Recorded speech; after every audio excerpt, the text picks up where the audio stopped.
감사합니다. 오늘도 거룩한 주의 몸된 교회에서 함께 예배할 수 있어서 너무나 기쁘고 감사합니다. 지금 코로나 상황이 점점 계속해서 조금씩 더 안 좋아지고 있는 중에 있습니다. 또 기도해 주신 것처럼 이 나라와 민족을 위해서 계속해서 우리가 기도해야 될 것 같고요. 방역 단계가 완화될 때까지 저희가 두 번에 걸쳐서 계속해서 예배를 나누어서 드리도록 하겠습니다. 오늘도 예배 마친 후에 2시 15분부터 주일학교 예배 드리도록 하겠습니다. 혹시 오시면서 보셨는지 모르겠습니다만 우리 데크가 어저께 할렐루야 교회 성도 한 분님이 좀 지원해 주셔서 갈색으로 이렇게 페인트가 다 칠해져 있죠. 감사하게. 그래서 좀 깔끔하게 됐는데 다음 주에는 저희가 이 두 번째 예배 마치고 나서 아이들이 주일학교를 가서 하는 동안 우리 어른들이 그 화단에 흙을 좀 이렇게 한 번씩 뒤집어 주는 거를 조금 하고요. 그리고 주일학교가 끝나면 이제 저희가 미리 토요일에 사 놓을 건데 꽃 모종을 좀 사 놓을 텐데 우리 아이들이랑 어른들이 같이 좀 그 꽃을 좀 심어서 주변에 좀 아름답게 좀 하는 시간을 갖도록 하겠습니다. 다음 주에 그 작업을 하겠습니다. 주일 예배 성경 봉독 순서 계속해서 보시고 참고해 주시고 우리 아이들이 우리 그 성경 봉독을 할 때 부모님들이 좀 같이 이렇게 참여해 주시고 찍어 주시면서 그 성경을 보면서 이렇게 할 수 있도록 우리가 그동안 제가 미리 말씀을 못 드렸는데 그 앞으로 볼 때 이왕이면 여러 가지 수단으로 성경을 볼 수 있지만 그 성경 책을 이렇게 펴고 좀 읽고 좀 찍을 수 있도록 또 우리가 그렇게 하면 또 좋을 것 같은 생각이 듭니다. 여러분 부모님들이 좀 그렇게 지도해 주시면 좋겠습니다. 잠깐 기도하겠습니다. 주님, 이 거룩한 예배 자리에 나오게 하신 거 감사합니다. 하나님, 우리가 몸과 마음을 다해 우리 영혼을 다해 우리 하나님의 말씀을 듣기를 원합니다. 또한 우리가 이 자리에 올 때 주님께서 허락하신 그 예물을 또 함께 드리게 하신 것도 감사합니다. 우리 일생 가운데 정말 하나님의 때에 하나님이 기뻐하시는 방법으로 우리의 모든 것들이 정말 주님께로 왔기에 기꺼이 또한 언제든 주님 원하시는 그곳에 내어드릴 수 있는 청지기의 삶을 살아가는 우리 모두 되게 하여 주옵소서. 예수님 이름으로 기도 올려드립니다. 아멘. 의인나무 교회 세 가지 큰 비전이, 첫 번째가 이제 다음 세대고, 그 두 번째가 가정의 회복이고, 세 번째가 복음 통일입니다. 그래서 오늘 대표기도도 그 세 가지가 안에 다 잘 들어가 있었는데 이 세 가지를 중심으로 저희가 늘 이렇게 기도합니다. 그리고 오늘은 1년에 한 3차례 정도 복음 통일에 관한 설교를 하는 날인데요. 그래서 오늘은 거기에 맞춰서 우리가 좀 말씀을 나누고 또 기도하도록 하겠습니다. 제가 특별히 부탁을 드리지 않았는데 오늘 대표기도 안에도 복음 통일에 대한 기도가 다른 때에 비해서 좀 길게 좀 풍부하게 해주셔서 또 얼마나 또 감사한지 모르겠습니다. 이 땅에서 다시 사게 되리라. 네. 많은 분들이 저한테 이거 글자 틀린 거 아니냐고, 이 땅에서 다시 살게 되리라를 잘못 쓴 거 아니냐고 그랬는데 이 땅에서 다시 사게 되리라가 맞습니다. 이 제목을 가지고 우리 말씀 나눌 텐데 예레미야 32장 6절에서 15절까지 말씀 우리 유빈이가 긴 구절 이렇게 잘 읽어주셨는데 우리 같이 읽으면서 들으면서 하나님의 말씀 받도록 하겠습니다. 예레미야가 이르되 여호와의 말씀이 내게 임하였느니라. 이르시기를 보라, 내 숙부 살롬의 아들 하나멜이 내게 와서 말하기를 너는 하나돗에 있는 내 밭을 사라. 이 기업을 물을 권리가 내게 있느니라 하리라 하시더니 여호와의 말씀과 같이 나의 숙부의 아들 하나멜이 시리대 뜰 안 나에게 와서 이르되 청하노니 너는 베냐민 땅 아나돗에 있는 나의 밭을 사라. 기업의 상속권이 내게 있고 물을 권리가 내게 있으니 너를 위하여 사라 하는지라. 내가 이것이 여호와의 말씀인 줄 알았으므로 내 숙부의 아들 하나멜이 아나돗에 있는 밭을 샀는데 의십지 3개를 달아주되 증서를 써서 봉인하고 증인을 세우고 은을 저울에 달아주고 법과 규례대로 봉인하고 봉인하지 않은 매매 증서를 내가 가지고 나의 숙부의 아들 하나멜과 매매 증서에 인친 증인 앞과 시위대 뜰에 앉아있는 유다 모든 사람 앞에서 그 매매 증서를 마세야의 손자 네리야의 아들 바룩에게 붙이며 그들의 앞에서 바룩에게 명령하여 이르되 만군의 여호와 이스라엘의 하나님께서 이와 같이 말씀하시기를 너는 이 징서를 곧 봉인하고 봉인하지 않은 매매 징서를 토기에 담아 오랫동안 보존하게 하라. 만군의 여호와 이스라엘의 하나님께서 이와 같이 말씀하시니라. 사람이 이 땅에서 집과 밭과 포도원을 다시 사게 되리라 하셨다 하니라. 예레미야서 32장 5절부터 6절부터 15절 말씀. 아멘. 아멘. 굉장히 긴 구절이었죠. 그동안 한두 구절만 읽다가 긴 구절을 읽었는데 유빈이가 너무 잘 읽어주었습니다. 예레미야서는 BC 625년경 남유다에서 활동한 에레미야 선지자의 예언과 그분의 삶, 그리고 유다 왕국이 몰락해가는 과정을 기록한 책입니다.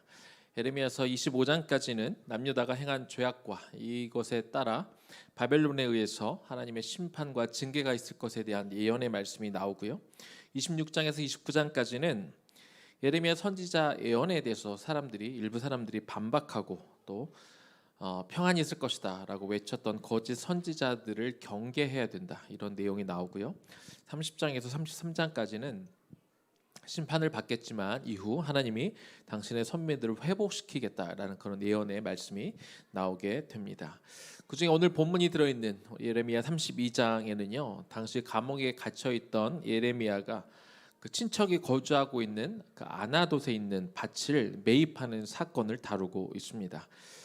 그 예레미야가 감옥에 갇혔다고 말씀을 드렸는데 왜 감옥에 갇히게 되었는지 먼저 좀 나누어 보도록 하겠습니다.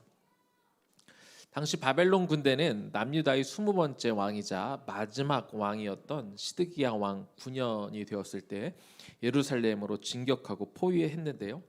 당시 바벨론과 함께 그 고대 근동의 패권을 다투고 있던 애굽의 군대가 바벨론을 견제하기 위해서 올라오자 잠시 뒤로 물러났습니다. 그런데 예레미야 선지자는 그 유다가 의지하는 그 애굽의 군대가 결국 다시 애굽 땅으로 철수하게 될 거고 그 틈을 타서 바벨론이 다시 공격을 해와서 예루살렘이 멸망할 것을 예언하게 됩니다. 이야기를 들은 유다의 고위 관리들이 예레미야를 이 통째로 나라를 이렇게 넘겨주려고 한다, 항복해서 나라를 포기하게 만든다라는 그런 죄목을 씌워서 예레미야 선지자를 감옥에 가두게 됩니다. 그렇지만 예레미야 선지자가 감옥에 갇힌 이후로 예레미야 선지자의 예언의 말씀대로 그대로 이루어지게 되죠.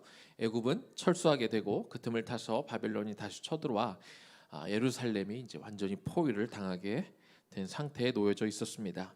본문 6절과 7절을 제가 다시 한번 읽습니다.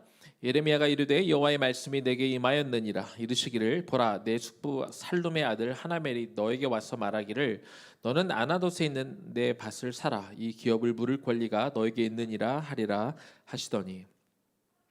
이런 상황에서 하나님이 예레미야 선지자를 찾아오셔서 예언을 하시는데 이 나라가 바벨론에 의해서 멸망당할 위기에 처해 있는 이 상황 가운데 숙부의 아들이 감옥에 있는 자기를 찾아와서 네가 숙부의 기업을 물을 권리가 있기 때문에 아나돗에 있는 밭을 사줘라 하는 그런 부탁을 받게 될 것이다. 그런 예언의 말씀을 하나님으로부터 그가 듣게 됩니다. 그냥 단순히 땅을 사게 될 거야 라는 이런 모호한 예언이 아니라 언제 누가 어디에 찾아와서 어디에 있는 땅을 정확하게 이렇게 사게 될 것이다, 이 이야기를 하나님이 말씀해 주고 있는 것이죠.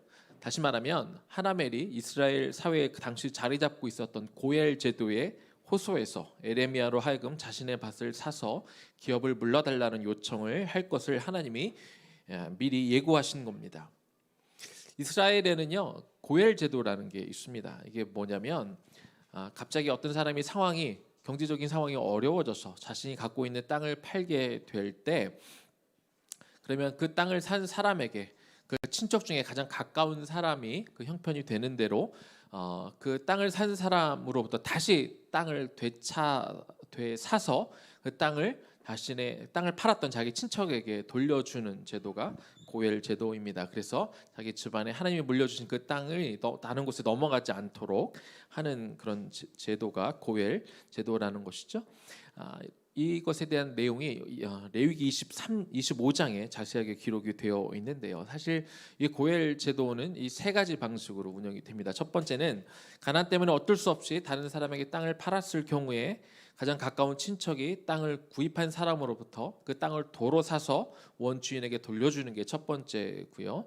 두 번째는 가난하게 되어 땅을 판 이후로 본인이 열심히 일을 해서 그 땅을 다시 사오는 것, 이것이 두 번째고, 세 번째는 희년이 돼서 땅을 얻은 사람이 법에 따라 무조건 땅을 주인에게 되돌려주게 되는 이 세 가지 방식으로 이렇게 이것을 기업을 무른다고 이렇게 표현을 하는데 그런 방식이 있습니다. 그런데 하나멜이 에레미야에게 고엘 제도를 적용해서 자신의 땅을 구입해달라고 요청한 것은 당시 굉장히 무리한 부탁이었습니다. 왜냐하면 고엘 제도라는 것이 일단 자신의 땅이 다른 사람에게 팔렸을 때 그 친척에게 부탁해서 이렇게 땅을 얻는 건데 이건 아직 땅이 팔린 상황이 아니었습니다. 그래서 이거는 고엘 제도에 사실상 해당되지 않는 상황이었고요. 그리고 말씀드린 것처럼 현재 상황이 예루살렘이 포위당해서 언제라도 이 바벨론에 의해서 점령당하고 나라가 망할 위기에 처해져 있는데 그 상황에서 땅을 사줘라 라고 했을 때 과연 누가 그 상황 속에서 땅을 사줄 수 있겠습니까? 더군다나 지금 에레미야는 어디에 있다고요? 에레미야는 지금 하나님의 말씀대로 예언했다가 이 고위 관리들의 미움을 사서 지금 현재 감옥에 갇혀 있는 그런 상황인 거죠. 이런 상황에서 친척이 찾아와서 자기 땅을 사줘라고 말하는 것은 이건 율법적으로도 옳지 않고 상식적으로도 옳지 않고 도의적으로도 옳지 않은 그런 상황인 것입니다. 거기에다가 이 당시에 에레미야 선지자의 나이가 60세라고 성경학자들이 말하고 있습니다. 그러면 에레미야는 또 이미 하나님한테 받은 예언의 말씀이 있거든요. 이 나라가 망하겠지만 70년이 지나고 나면 다시 돌아오게 될 것이다. 이 말씀을 들었는데 이 땅을 지금 샀어요. 그러면 70년이 지난 후에 다시 이 땅을 쓸 수 있다는 얘기인데 그때가 되면 나이가 너무 많죠. 130세면 나이가 너무 많고 자신이 살아 있을지도 모르고 실제로 땅을 이게 돌아왔을 때 에레미야 선지자는 이미 죽었던 그런 때가 되는 것이죠. 그래서 무엇을 다 봐도 모든 면을 다 이렇게 고려해 봐도 그 땅을 사는 것은 합당치 않은 일로 보이는 것입니다. 본문 8절 말씀을 제가 읽어보겠습니다. 여호와의 말씀과 같이 나의 숙부의 아들 하나멜이 시위대 뜰 안에 나에게 와서 이르되 청하노니 너는 베냐민 땅 아나돗에 있는 나의 밭을 사라. 기업의 상속권이 너에게 있고 고엘 제도를 이야기하는 거죠. 물을 권리가 너에게 있으니 너를 위하여 사라 하는지라. 내가 이것이 여호와의 말씀인 줄을 알았으므로. 아까 읽었던 7절까지는 예언의 말씀을 이야기한 거고 8절은 그 예언의 말씀대로 실제로 숙부가 찾아와서 고엘 제도를 통해 너를 위해서 이 땅을 사라 이렇게 이야기했다는 장면이 나옵니다. 그런데 참 우리가 새겨 들어야 될 말씀은 8절의 끝부분에 있습니다. 내가 이것이 나는 지금 에레미야 선지자를 이야기하는 것이죠. 이것이 여호와의 말씀인 줄 알았다. 이렇게 성경은 기록하고 있습니다. 도무지 말이 안 되는 상황이고 그 땅을 산다라는 건 여러 가지 면에서 도무지 이해할 수 없는 그런 이야기였지만 하나님께서 이미 감옥에 있던 에레미야에게 찾아오셔서 예언의 말씀을 주셨고 그 예언대로 이 말이 되었기 때문에 일반 상식과 어떤 도의적인 면과 율법적인 면과 모든 것들을 고려할 때 말이 안 되는 상황 같았지만 그러나 에레미야 선지자는 이것을 하나님의 말씀으로 받았다. 그래서 그 땅을 구입했다. 이런 이야기가 되는 것입니다. 하나님이 종종 어떤 일들을 당신의 백성들에게 계시해 줄 때가 있습니다. 그러나 많은 성도들이 이것들을 듣지 않을 때가 있습니다. 불신자들만 하나님의 말씀을 안 듣는 게 아니라 성도들도 하나님의 말씀을 잘 듣지 않을 때가 있습니다. 특별히 이 말씀이 나에게 또 주어졌을 때 이것이 나에게 불합리하거나 나에게 손해가 되거나 하고 싶지 않은 경우 하나님의 말씀에 귀를 닫고 내가 듣고 싶지 않을 때가 많이 있지요. 하나멜의 땅을 구입하는 것은 여러 가지 면에서 에레미야 선지자에게 불합리하고 그리고 이거는 이성적인 면이나 또 율법적인 면을 들여대도 구입하는 것이 현실에 맞지 않는 상황이었고 더군다나 하나님의 말씀에 순종함으로 예언하다가 이렇게 감옥에 갇힌 굉장히 억울한 상황이었음에도 불구하고 그는 하나님 앞에 삐져가지고 하나님 어떻게 이렇게 나에게 이럴 수 있습니까? 라고 그가 따진 것이 아니라 그가 서운해하지 않고 그는 하나님의 말씀을 그대로 듣고 순종하고 따른 것입니다. 본문 10절과 11절 다시 읽습니다. 증서를 써서 봉인하고 증인을 세우고 오늘 저울에 달아두고 법과 규례대로 봉인하고 봉인하지 아니한 매매 증서를 내가 가지고. 자, 자, 이제 예레미야는 땅을 구입하면서 당시 관례대로 공식적인 법적인 절차를 밟습니다. 매매 증서를 기록하고 2명 이상의 증인을 세워 확인하고 그들로 서명하게 합니다. 매매 증서는 당시 2개를 기록합니다. 그래서 하나는 봉인해서 가지고 있고 하나는 그 계약 내용을 확인하기 위해서 봉인하지 않고 가지고 있는 것이죠. 12절입니다. 나의 숙부의 아들 하나멜과 매매 증서의 인친 증인 앞과 시위대 뜰에 앉아 있는 유다 모든 사람 앞에서 그 매매 증서를 마세아의 손자 네리아의 아들 바룩에게 붙이며, 자, 이 거래를 많은 사람들이 보고 있다고 성경은 기록하고 있습니다. 시위대 뜰에 있던 모든 사람들이 다 보았다. 그들은 이 땅을 매매하는 과정의 증인이 되었습니다. 그래서 훗날 예레미야가 하나멜로부터 땅을 산 것에 대한 증인의 역할을 할 사람들이 많이 있었다고 성경은 분명하게 기록하고 있는 것이죠. 자, 본문 14절입니다. 만군의 여호와 이스라엘 하나님께서 이와 같이 말씀하시기를 너는 이 증서 곧 봉인하고 봉인하지 않은 매매 증서를 가지고 토기에 담아 오랫동안 보존하게 하라. 이 증서들이 토기에 담겨졌다고 합니다. 당시 중요한 서류들은 토기에다가 담아서 보관했기 때문에 그래서 오랫동안 이 토지 매매 증서를 보관하기 위해서 토기에 담겨진 것이죠. 15절입니다. 만군의 여호와 이스라엘의 하나님께서 이와 같이 말씀하시니라. 사람이 이 땅에서 집과 밭과 포도원을 다시 사게 되리라 하셨다 하니라. 15절에는 하나님이 왜 예레미야로 하여금 하나멜로부터 땅을 구입하게 하셨는지 그 이유에 대해서 말씀하고 있습니다. 이제 1년 안에 예루살렘은 바벨론에 의해서 완전히 멸망당할 것입니다. 그 땅은 황폐될 것이고 그 구입한 땅은 바벨론에 의해서 점령당하기 때문에 사용할 수 없게 되는 것이죠.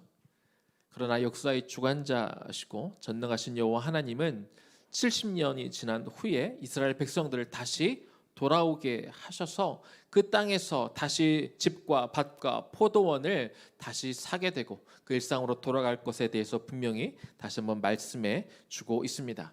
여기서 집, 밭, 포도원은 완전히 무너진 예루살렘의 일상을 이야기하는 것이고 집과 밭과 포도원을 다시 산다라는 얘기는 이제 완전히 나라가 회복되어서 그 일상으로 돌아가게 될 것에 대해 암시해 주는 그런 단어인 것입니다.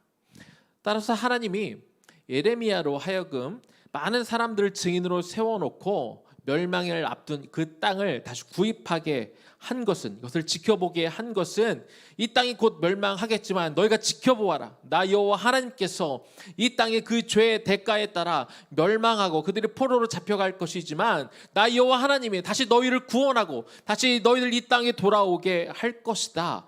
이것을 사람들에게 약속하는 것이죠. 언젠가 이 땅을 다시 사서 이 토지 매매를 봤을 때 에레미야 선지자가 헛짓을 한 게 아니라 그냥 헛되게 땅을 그냥 돈을 버린 것이 아니라 이 땅에 다시 물론 그는 죽고 없지만 그의 후손들이 그 토기에 담겨있던 매매 증서를 통해서 그 땅에서 다시 일상적인 생활을 하게 되고 밭을 사고 포도원을 사게 되는 그 일이 벌어질 것이다. 이렇게 약속하는 것입니다. 이것은 예레미야가 하나멜로부터 토지를 구입한 것이 미친 짓이 아니라 이스라엘을 다시 회복하고 다시 일으키실 약속의 증표로 삼으셨다는 것을 이제 모두가 바라보게 될 것에 대한 말씀을 하신 것이죠. 이제 말씀을 마무리하겠습니다. 지금 남과 북은요, 갈라진 지 76년째 흘러가고 있습니다. 지금도 서로 총뿌리를 겨누고 있습니다. 새로운 정부가 들어서 남과 북이 좀 화해 모드로 가나 이렇게 생각하고 통일에 대한 기대감들이 많이 있었지만 그러나 지금은 또 그분이 다시 닫혀가고 있습니다. 기대가 컸던 만큼 실망이 커서 어쩌면 이전보다 더 통일에 대한 열망이 점점 사라지고 있는지도 모르겠습니다. 하지만 의회나무 교회는 처음에 말씀드린 것처럼 세 가지 비전 중에 하나로 복음 통일을 우리가 품고 저 북녘 땅을 하나님이 언젠가 다시 열어주시고 그 땅에 예배를 하나님이 다시 허락하시고 무너졌던 교회가 다시 회복되어지기를 우리가 소망하는 마음으로 우리 매주 대표 기도마다 복음 통일에 대한 그런 희망을 담아 우리의 소원을 담아 그렇게 기도하고 있습니다. 마치 예레미야가 망해가는 조국의 땅이었지만 언젠가 하나님이 그 땅을 다시 회복시켜 주실 것이란 그 말씀을 믿고 그것을 믿음의 눈으로 바라보며 망해가는 나라의 땅을 그가 구입한 것처럼 우리도 언젠가 남과 북을 하나님이 다시 통일시켜 주시고 그곳에 하나님의 나라로 회복될 것을 우리가 믿음의 눈으로 바라보며 우리가 기도하고 있는 것이죠.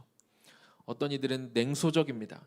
도대체 통일이 가능하겠냐고, 저 북한 땅이 바뀌겠냐고, 저 북한 정권이 과연 이 모든 것들을 포기하고 하나님 앞에 나오겠냐고 그렇게 이야기합니다.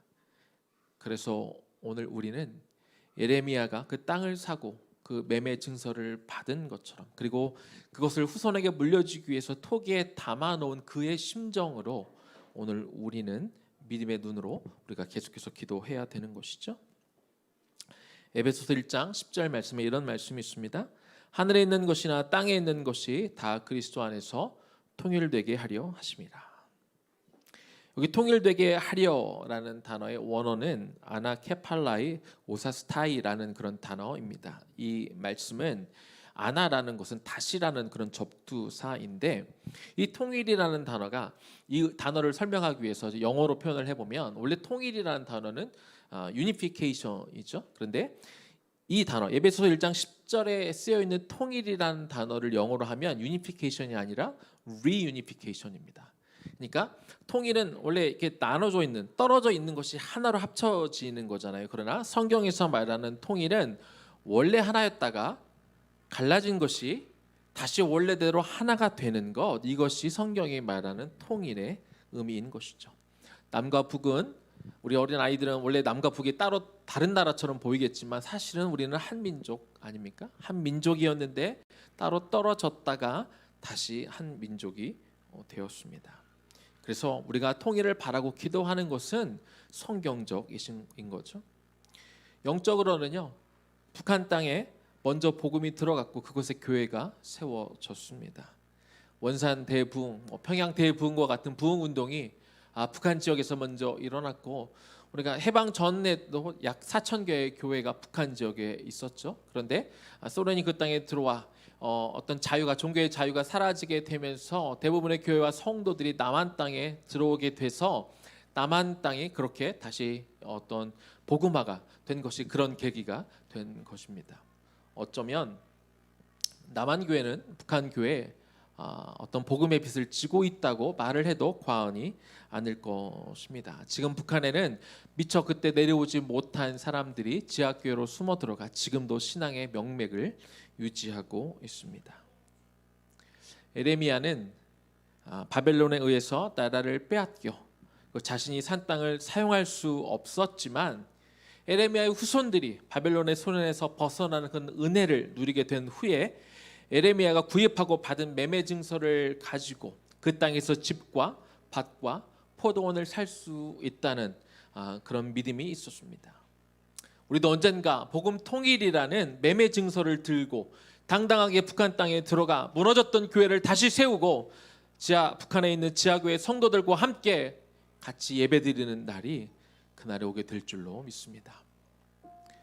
하지만 이 통일의 날을 우리가 믿음의 눈으로만 바라보며 소망을 가지고 기도하지만, 사실 지금은 이 고통과 혼란을 겪어야 되는 시기입니다. 통일에 대해 부정적이거나 통일을 놓고 기도하는 사람들에 대해서 사람들이 손가락질하는 것을 지금은 견뎌야 되는 시기인 것이죠. 예레미야가 감옥에 갇히기 전에 예레미야가 했던 그 예언의 말씀 때문에 그가 감옥에 갇혔다고 말씀을 드렸습니다. 그가 뭐라고 예언을 했습니까? 이 땅은 바벨론에 의해서 침략을 받게 될 것이다. 무너지게 될 것이다. 성전은 불탈 것이다. 그렇게 예언했습니다. 그리고 또 이렇게 예언합니다. 그래서 이렇게 사람들에게 하나님의 말씀에 따라 권면합니다.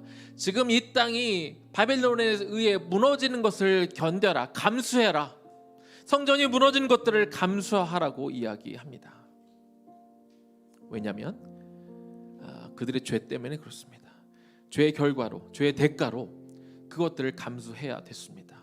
하나님이 그들을 너무 사랑하시고 그들의 백성 삼으셨지만 그들이 수많은 선지자들의 이야기를 듣지 않고 여전히 하나님을 의지하지 않고 어떻게든 외부 세력에 의해서 그들이 버티며 그들이 머무르기를 원했지만, 그러나 하나님이 오랜 시간 기다려주신 그 음성들을 듣지 않고 그들이 회개하지 않았을 때 하나님의 선택은 그들이 이방인에 의해서 70년간 그들이 땅이 무너지고 포로로 잡혀가는 것, 이것을 감내하는 것이 하나님의 뜻이었고, 에레미야 선지자는 그게 자기가 원하는, 그가 바라고 기대하는 것은 아니었지만 하나님의 말씀에 순종함으로 그 백성들에게 지금은 그것들을 감내해라, 지금은 이 땅이 무너지는 것, 너희들이 포로로 잡혀가는 것들을 감내하라, 이렇게 이야기한 것입니다. 그러나 그들은 회개하기를 거부하고 그들의 죄를 어떻게든 돌이켜 이것을 막으려 하는 것이 아니라 애굽을 끝까지 의지해서 사람의 계획으로 이것을 막아보려고 했다가 결국 그 땅이 무너져 내린 것입니다. 지금 남과 북이 갈라져 있으면서 많은 희생을 치르고 있습니다. 남한은 남한대로 국가 예산의 상당한 부분을 국방비에 쏟고 있습니다. 그 돈을 다른 데다가 쓰면 아마 나라가 훨씬 더 좋아지겠죠. 그러나 지금은 어쩔 수 없이 그곳에 돈을 써야 됩니다. 그리고 통일에 대한 의견 때문에 한국의 많은 사람들이 이렇게 이념 차이로 이렇게 갈라져 있습니다. 북한은 북한대로 고통을 겪으면서 많은 백성들이 고통 가운데, 신음 가운데 살아가고 있습니다. 계속해서 미사일을 쏘아대고 핵을 포기할 마음이 없어 점점 더 고립되어 가고 있습니다. 하나님이 언제 다시 남과 북을 하나로 통일시키실지 저희는 알 수 없습니다.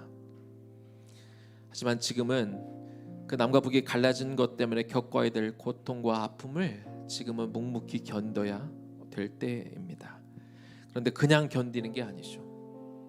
에레미야 선지자가 말도 안 되는 상황 같았지만 그 매매 증서를, 그 땅을 사고 매매 증서를 받으며, 그렇지만 언젠가 70년 후가 되면 그의 후손이 매매된 땅을 가지고 다시 회복된 땅에서 그가 일상적인 생활을 할 것을 믿음의 눈으로 바라본 것처럼 지금은 남과 북이 갈라져 있지만 하나님이 언젠가 다시 통일시키려 하신다는 그 마음, 북한의 백성들을 너무 사랑하시고 아끼셔서 언젠가 그들도 다시 남한의 백성들과 함께 같이 예배하고 하나된 코리아를 통해서 세계 선교회 또한 전초기지로 삼으시려는 하나님의 그 계획을 우리가 믿음의 눈으로 바라보면서 지금은 이 아픔을 함께 견디어 가면 좋겠습니다.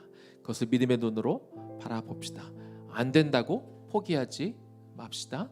그런 믿음의 눈을 가지고 남과 북이 하나 될 때까지 계속해서 이 복음적인 평화 통일을 위해 기도함으로 나아가는 저와 여러분들 되기를 주님의 이름으로 간절히 축원합니다. 우리 그 마음으로 우리는 주의 백성이오니 우리 찬양하고 우리 기도하겠습니다.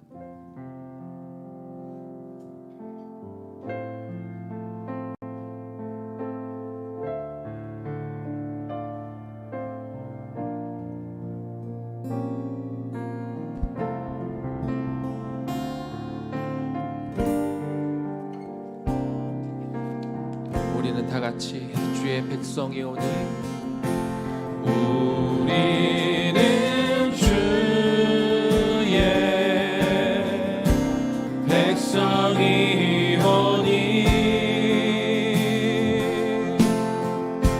주의 그 큰 이름 선포합니다.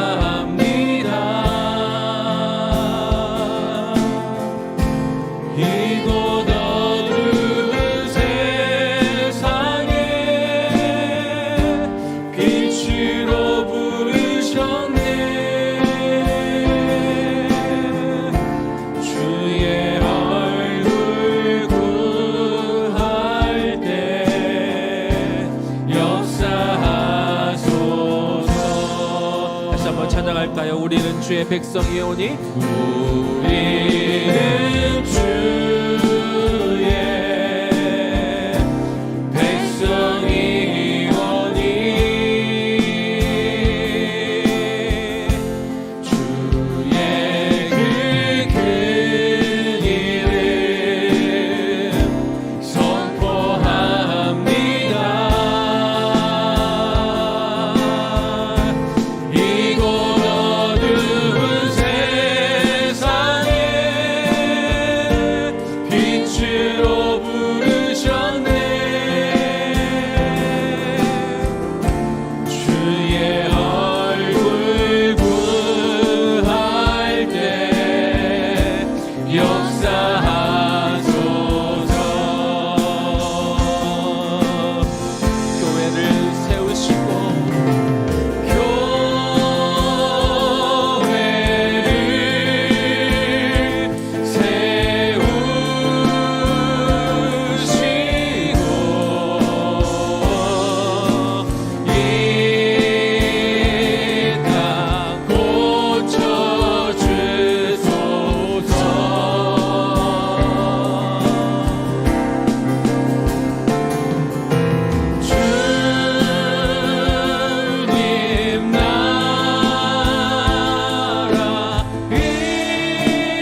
저 북한 땅에 4,000개 이상의 교회가 세워져 있었고 그곳에서 많은 영적인 부흥운동이 일어나 하나님을 찬양하고 하나님을 예배하는 백성들이 많이 있었습니다. 하나님은 그것을 기억하고 계시고 다시 그곳 가운데 하나님의 교회가 세워지기를 소망하며 기도하고 계실 것입니다. 그 땅을 지금은 어둠의 땅, 절망의 땅이지만 다시 생명이 흘러가는 땅으로 하나님 바꾸기를 원하고 계실 것입니다. 그것을 위해 저와 여러분을 기도하라고 이 교회에 보내셨고 오늘 우리가 그것을 꼭 기도하기를 원합니다. 그 백성들을 위해 기도하기를 원합니다. 그 땅에 다시 한번 하나님의 백성들이 살아날 수 있도록 기도하기를 원하는 그 마음으로 우리가 다시 한번 찬양하며 우리가 기도하면 좋겠습니다. 저 북한 땅에 다시 교회를 세우시고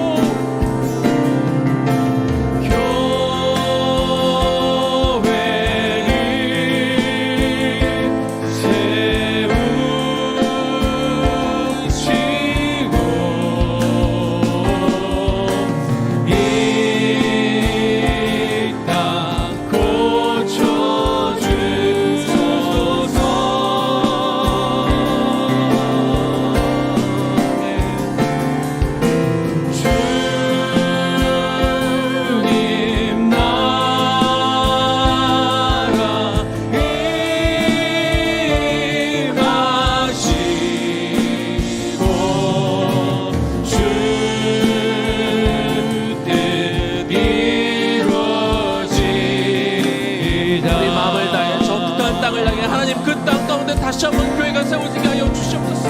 하나님 고통받고 있는 그들에게 하나님의 어떤 정치적인 자유뿐만 아니라 정말 영적인 자유가 그들에게 주어지게 하여 주옵시고 하나님 그 땅의 죽음뿐만 아니라 이제는 새로운 생명이 흘러가는 그곳이 되게 도와달라고 우리 주님의 이름 한번 부르며 그 땅을 위해 우리 기도하겠습니다.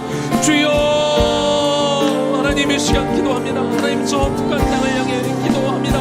하나님 먼저 복음이 들어간 땅이 북한 땅이었고 성교사님이 그 땅을 향해 들어갔고 믿음의 조상들이 하나님 그곳에 우리 교회를 세웠습니다. 정말 많은 부흥운동이 있었습니다. 하나님 원산 대부흥이 있었고 평양 대부흥이 있었고 그곳에 많은 당신의 백성들이 있었습니다.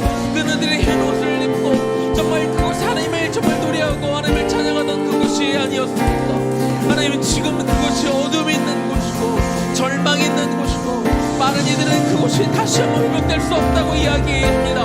하나님 사람들이 통일에 대해 이야기할 때 통일은 가능하지 않다고 이야기합니다. 아니 통일을 원치 않는다고 이야기하기도 합니다. 그러나 하나님 그곳에 죽어가는 당신의 백성들을 우리가 보기를 원합니다. 통일이라는 것이 하나님 우리가 정치적으로 접근할 일이 아닙니다. 그냥 경제적으로 접근할 일이 아닙니다. 그 땅에 죽어가는 당신의 백성들이 너무나 많이 있지 않습니까?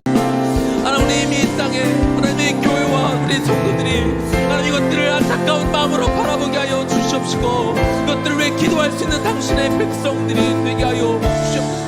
복음 통일에 하나님의 기꺼이 원하시는 하나님의 마음과 하나님의 뜻임을 우리가 알아 그것을 기도할 수 있는 우리 모두가 되게 하여 주시옵소서.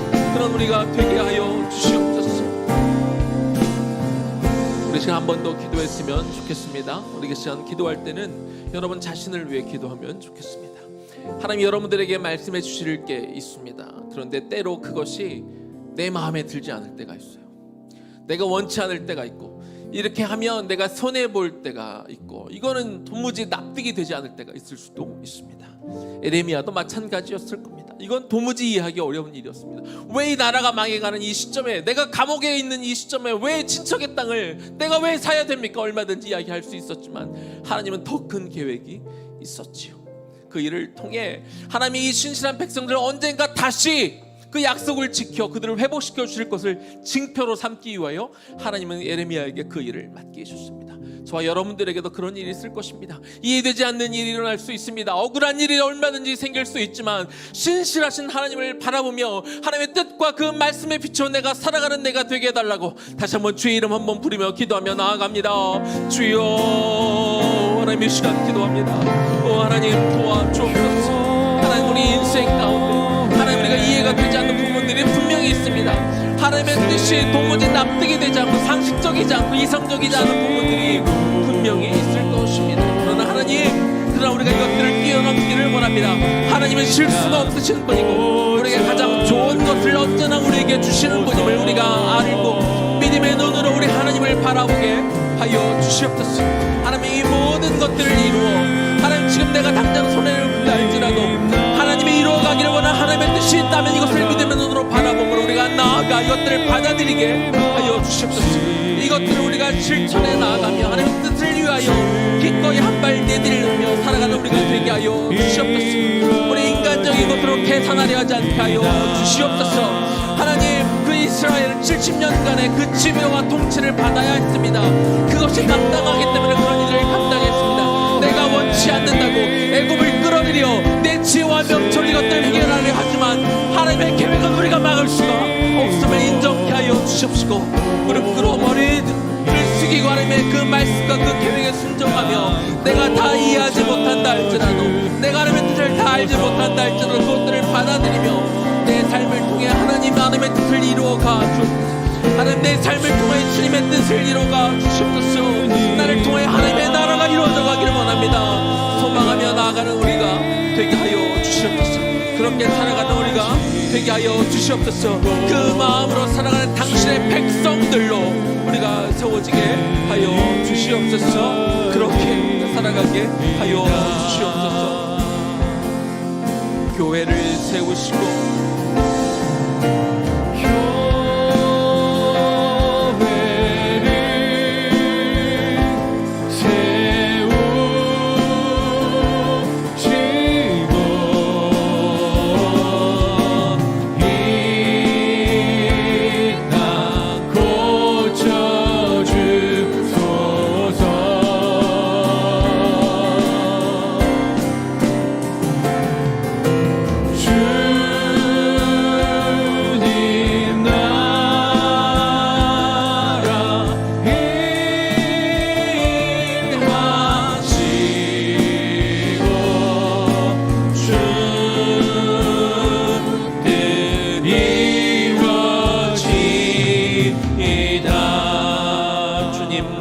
임하시고 주뜻 이루어지이다. 주님 나라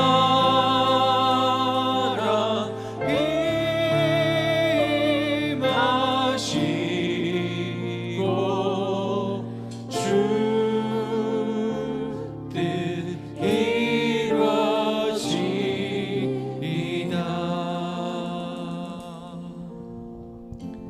하나님 우리의 삶을 통해 하나님의 뜻이 이루어지기를 소망합니다.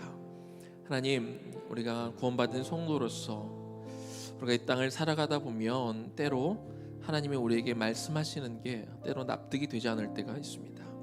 이렇게 되면 내가 손해볼 것 같고 내가 그렇게 살면 사람들 비웃음을 당할 것 같고 손해보며 살 것 같을 때가 있습니다. 그러나 우리 하나님은 신실하신 하나님이십니다. 우리를 너무나 사랑하시는 하나님이시죠. 이 땅에 이루어지는 일들 가운데 정말 하나님의 섭리가 아니면 하나님의 허락하시지 않으면 이루어질 않는 일은 없습니다. 다 모든 것이 하나님의 계획대로 가기에 하나님 말씀하시면 우리가 순종하며 가게 하여 주옵소서. 그리고 온전히 그리고 그 사이에 이루어지는 일들 그게 잠시 나를 어렵게 하고 힘들게 한다 할지라도 주님을 신뢰하며 묵묵히 견디며 나아가는 그러면서 오직 하나님의 나라와 하나님의 뜻이 내 삶을 통해 이루어지기를 내가 원합니다. 그렇게 기도할 수 있는 그런 믿음의 사람이 되게 하여 주옵소서. 하나님 저 북녘 땅을 위해 이 시간 기도하기를 원합니다. 하나님 복음이 저 북녘 땅을 향해 먼저 들어왔습니다. 그 땅을 통해 그 교회 많은 교회들이 세워졌고 그리고 그곳의 핍박을 통해서 많은 교회와 성도들이 남한 땅에 들어왔기에 우리가 이런 영적인 부흥과 그리고 교회가 많은 교회들이 세워지고 많은 성도들이 있었던 것이 바로 우리가 그런 일들 때문이었음을 우리가 바라봅니다. 우리 남한 성도들은 어쩌면 북한 성도들에게 어떤 영적인 복음의 빛을 지고 살아가는 사람들이지요. 주님, 우리가 그 땅을 향해 기도하기를 멈추지 않기를 원합니다. 이 복음적 평화 통일이 하나님의 귀한 뜻임을 우리가 알고 하나님께 의회나무 교회 하나님 그 북녘 땅을 위해 복음적 평화 통일을 위해 그 북녘 동포들을 위해 기도하라고 우리에게 그 사명을 주셨사오니 하나님 그것이 우리 일상생활과 아무런 관련이 없다고 제쳐두지 않게 하여 주시옵시고 하나님 마음을 주실 때마다 저 북녘 땅을 위하여 그들의 동포들을 향하여 하나님의 기도하고 언젠가 그것이 다시 회복되기를 믿음의 눈으로 바라보며 기도하기를 멈추지 않는 우리 모두가 되게 하여 주옵소서. 이제는 우리 주 예수 그리스도의 은혜와 하나님 아버지 극진하신 사랑하심과 성령의 감동 감화하심과 그 역사 교통하심이 하나님의 말씀이라면 그것이 내 상황과 형편을 따지기 전에 오직 하나님의 그 놀라우신 그 뜻이 있음을 바라보며 나는 그저 하나님의 나라와 하나님의 뜻이 내 삶을 통해 이루어지기를 소망하는 마음으로 하나님 앞에 순종하며 나아가기로 결단하는 우리 모든 성도들 머리 위에, 그리고 우리의 다음 세대들 머리 위에, 그리고 지금은 고통과 절망 가운데 있는 것 같지만 언젠가 복음적 평화 통일을 통하여 그 땅에 진정한 자유가 들어가며 복음이 들어가 다시 교회가 세워지고 지금은 힘들고 어렵지만 그런 소망을 가지고 살아가게 될 우리 북한 동포들 머리 위에 지금부터 영원까지 충만하게 거하시기를 간절히 축원하옵나이다. 아멘.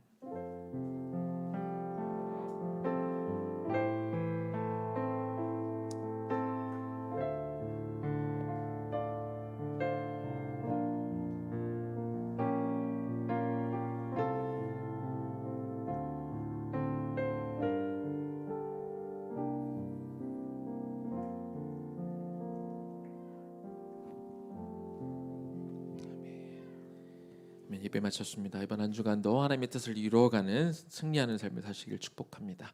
우리 2시 15분부터 우리 주일학교 이제 바로 시작하도록 하겠습니다.